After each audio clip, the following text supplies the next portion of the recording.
Today's mindful moment.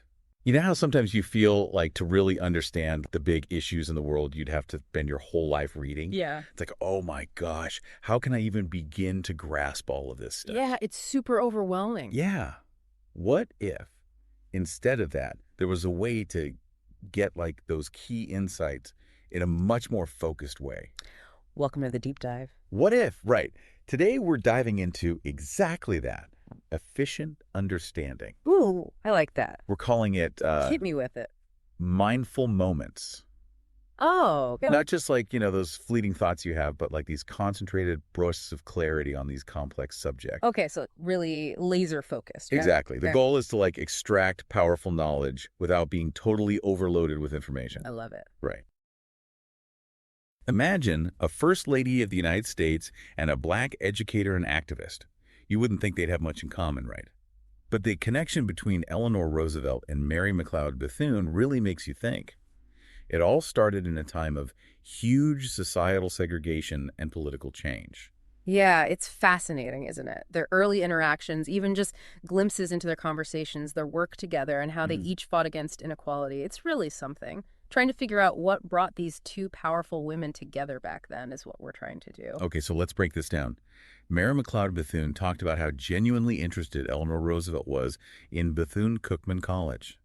And Mary felt that it was way more real than the interest from some women's clubs. Right. It wasn't just surface level. Mary saw that Eleanor was really focused on the actual work of the school. They connected early on because Eleanor was truly curious about the nitty gritty, the struggles, and the wins at Bethune-Cookman. It says a lot about Eleanor, don't you think? Absolutely. And it goes beyond just being interested, right? Mhm. There's this story about Eleanor Roosevelt shutting down some really racist comments directed at Dr. Bethune. She just straight up stopped them, which shows how much she was against racial prejudice. What does this tell us about their shared values? Oh, that was a big moment. Eleanor defending Dr. Bethune, like that shows how deeply she cared about treating her with respect. He wasn't just letting it slide, it was about actively rejecting the racism that was so common then. It's a big clue about how their values aligned early on. And, there are hints that both women, in their own ways, understood what it was like to be underestimated. Eleanor, for example, really appreciated Mary's sharp observations about her mother in law. It's interesting how Mary's perspective really hit home for Eleanor. It seems like they both had this ability to see beyond the roles society gave them, even though their places in society were so different. And then there's that story about the planned concert with Roland Hayes. Eleanor was so serious about having an integrated event. Maybe she didn't fully grasp the reality of segregation at the time, or maybe she just really wanted things to change. Either way, it definitely left a mark on Mary. It shows how forward thinking Eleanor was, even if she might have been a little naive about how deeply rooted segregation was in the arts. Mary, with her firsthand experience of segregation, would have seen how sincere Eleanor was. It highlights an interesting dynamic.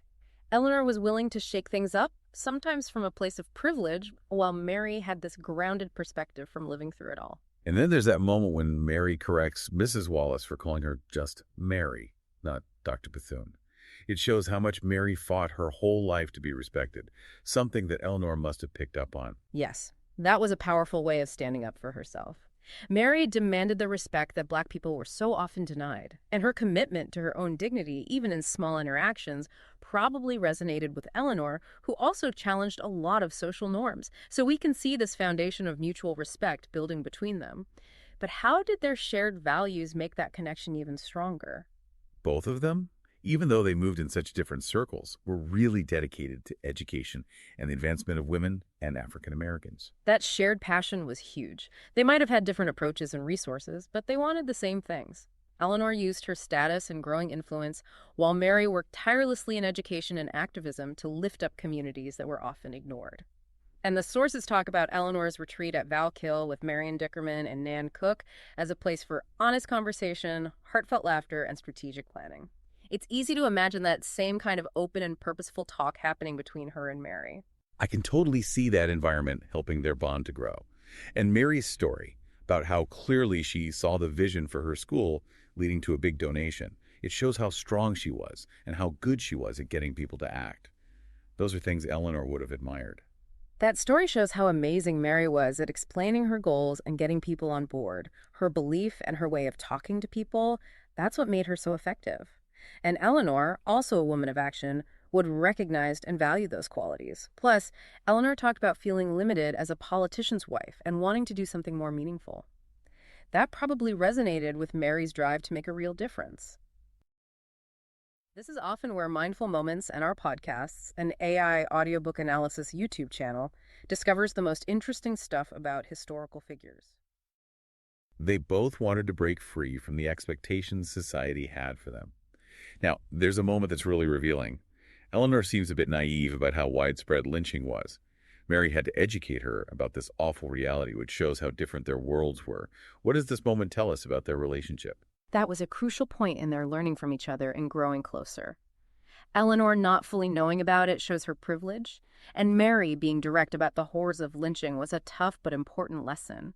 It shows Mary's courage to confront Eleanor with those hard truths and Eleanor's willingness to listen and learn. That was so important for their relationship. And then there's that simple but profound moment when Eleanor just takes Mary's hand without even thinking. In a society where racial boundaries were so strict, that meant something. What message do you think that sent?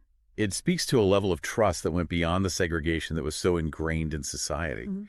And Mary was very aware of the economic hardships that Black families were going through because of the Wall Street crash. We see this in her interaction with that young girl on the train. It shows the bigger picture of the challenges they were both trying to tackle. How did that shared awareness bring them closer? Mary's empathy for that girl and her understanding of how economic downturns hit Black communities the hardest, it shows how connected she was to the struggles of her people. And that shared concern for social and economic justice, it made their bond even stronger.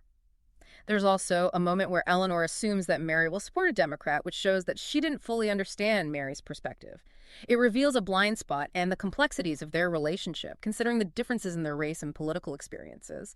What do you make of this? It shows how complicated their alliance really was.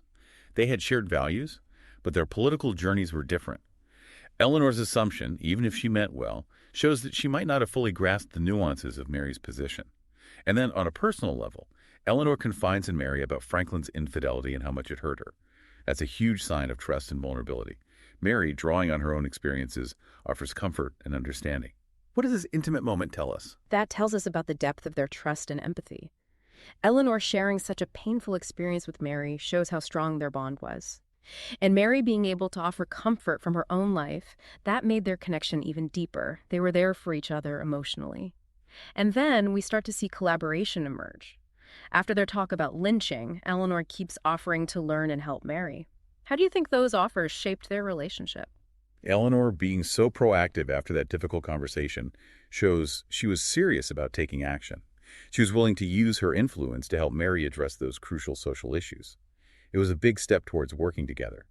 And Mary, realizing that food had been a way for Black people to maintain dignity in really terrible situations, that resonated with Eleanor. It shows how personal stories could bridge the gap between their very different backgrounds. What's the importance of those shared insights? Eleanor understanding the cultural meaning of food in the Black community gave her a deeper appreciation for Mary's heritage and the resilience of her people. Sharing these personal stories strengthened their bond as human beings, going beyond the social barriers of the time. And their early talks about possible educational projects, that's the start of their collaboration to address the needs of society. So in the beginning, the relationship between Eleanor Roosevelt and Mary McLeod Bethune was all about deep respect, a growing commitment to making things better, and understanding the huge racial inequality that existed. Eleanor's genuine curiosity and Mary's dedication to her community created a solid foundation for a powerful friendship. Exactly. What we see in their early relationship is how human connection can overcome differences. It shows how people from very different backgrounds can find common ground when they're both fighting for a more just world. On that note, think about this. In a world where we're still dealing with issues of race and inequality, what can we learn from these two women about bridging the divides in our own lives and working towards a better, fairer future? It's something worth thinking about, for sure. Absolutely. If you're interested in learning more about history, subscribe to our channel. Share this with someone who might find it valuable. And you can get the book, The First Ladies, using the link in the description to dive deeper into this relationship. The most important thing is to keep thinking critically about the forces that shape our world and how powerful human connection can be in driving positive change.